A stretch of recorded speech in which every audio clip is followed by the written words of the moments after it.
moving on, our scripture of the week related to sports, and this is a clip that you can check out each and every week on our Church on the Rock YouTube page. I want to remind you, if you're watching over there and watching this clip, you can check out 4th and 10 every single Wednesday from 10:30 to around noon. And we talk local sports here, Syracuse area sports, and other teams around the central New York area. Right. Tuning the teams like Colgate, and you got the Utica Comets and teams like that, and other things as well. So thank you for joining us if you are over there. Our scripture of the week is in the book of James. We're going to look at James chapter 1, verse 2 and 3, and this is out of the Message paraphrase. Now, I always like to point out that the Message is not a literal translation. It's a paraphrase where they take parts of what was originally written and they write it so it stands out more. It's kind of like Good News for Modern Man. For people back from in the 70s. That's also a paraphrase. The Good News Bible was a paraphrase. In the New Testament, James wrote, "Consider it sheer gift, friends, when tests and challenges," as we heard here from Drew Holiday just a few minutes ago on our Christian Athlete Profile, "when tests and challenges come to you from all sides." Oh, that's never fun. From all sides. You know that under pressure, your faith life is forced into opening and shows its true colors. That's funny. When I hear that, think about, things, trouble coming from all sides. It reminds me of like when in a wrestling event where, there's like maybe one of the superstars, one of they're called heels are the bad guys, and of course baby faces are the names of the good guys. And how many times the baby face will get in the ring and maybe 3 or 4 of the heels will surround the ring and come from all sides and attack attack the star wrestler. Well, that's what we get here, is that when you test and get challenged, comes from all sides. And goes back to the Olympic Games held, which will be, again, this summer coming up in August. We have the Summer Olympics, so we'll be talking about that. We'll probably profile some Olympic athletes as well on the show. Yeah. We've seen our own TV shows and social media, some of the finest sports people the world has to offer. But going back in history, the Olympic Games was tough business. For example, in 1896, games were held in Athens, the first international Olympic Games held in modern history. Right. The swimming events were held in the Bay of Zea. Or is it Zea or Zea? Z-E-A. Z-E-A. The Bay of Zea. Bay of Zea, I think. But it was not an ideal location. Kind of sounds like you're swimming in the Erie Canal or the Onondaga Lake or something.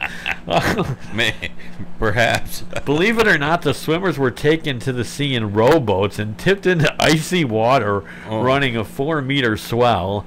Many had to be rescued as they attempted a 1-mile swim back to the shore. That might be more exciting than today's Olympics. It's survival.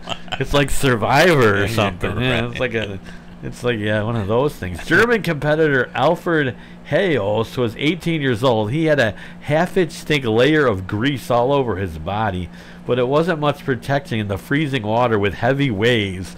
He won the race somehow and later said, "My will to live completely overcame my desire to win." Will to live. I was going to die in that freaking water. It seems to be a struggle of life or death in that day in 1896. Amazing story of survival against the odds.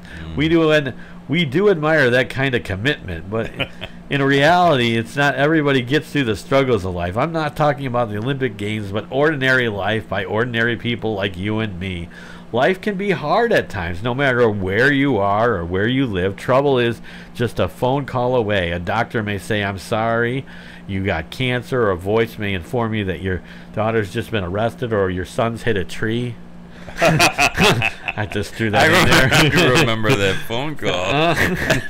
Or you may be fired with a warning, or someone you trusted may start spreading lies about you, or your husband may decide he doesn't want to be married anymore, or wife in our case. The old saying is, into each life, some rain must fall. Unfortunately, sometimes it's more like a hurricane than a shower. Charlie Brown in the Peanuts cartoon built a beautiful sandcastle, worked on it for hours. Finally, he stands back, looks at it, it's wonderful. Just as he's admiring it, a storm comes up and blows it over his sandcastle. Now, he's standing where the beautiful masterpiece was, on level sand, saying to himself, I know there's a lesson in this, but I'm not sure what it is. One thing after everyone in common is that we all have storms come and wipe out our sandcastles. We all have faced trials and have wrestled through struggles in our life. Some of the struggles are extremely tragic. Some, by comparison, are less tragic, but they are all real. The Bible refers to these struggles as trials. If then the God gives us a special kind of wisdom.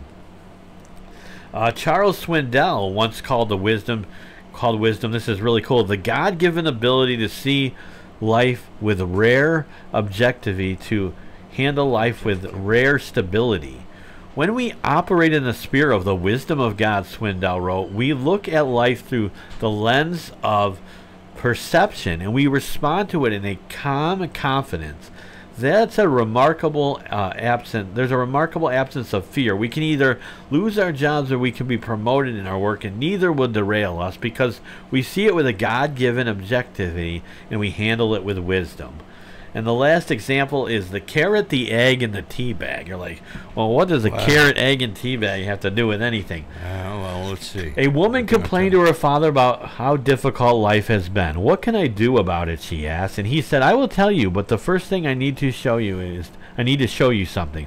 So he took her into the kitchen. He set 3 pots of water to boiling. So he's got 3 pots right there. They're all going to boiling. He's not making macaroni and cheese. Don't worry.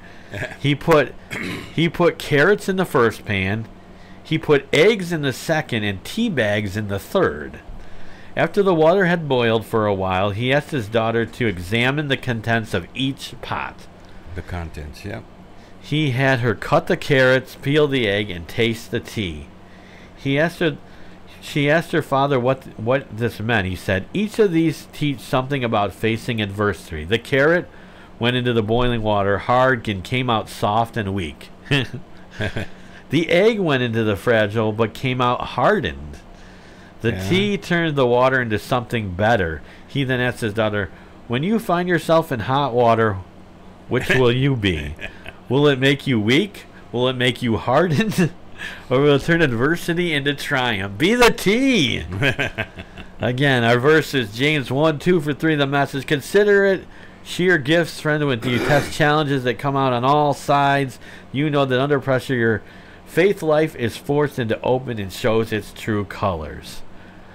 And that is our scripture of the week related to sports right here on 4th and 10. We're going to take a quick